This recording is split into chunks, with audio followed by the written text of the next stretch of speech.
இங்கே வரோய் என்னடா நீங்கள் ஏதாவது ப்ரொப்போஸ் தேவாமல நீ யாருக்கும் ப்ரொப்போஸ் பண்ணலையா?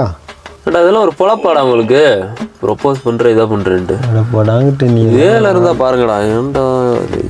Hello baby I love you. சரிடி சலக்குட்டி. சரி ஃப்ரீ ஆகிட்டு கூப்பிடுங்க. இன்னும் ப்ரொப்போஸ் டேக்கு ப்ரொப்போஸ் பண்ணுறீங்க. அம்மா அப்புறம் ப்ரொப்போஸ் டேக் பண்ணணும்ல. ஹலோ செல்லக்குட்டி ஐ லவ் யூ டி. சரி நான் ஃப்ரீ ஆகிட்டு கூப்பிட்றேன். ஏய் இப்போ தான் ஆளுக்கு ப்ரொப்போஸ் பண்ண இது யாரா? இது ஆள் தான்டா. ரைட்டு தங்க பிள்ளை ஐ லவ் யூ டி செல்லக்குட்டி. ஓகே அழிச்சிடும். 5 minutes later. புஜிமா லவ் யூ டூ டி தங்கம்.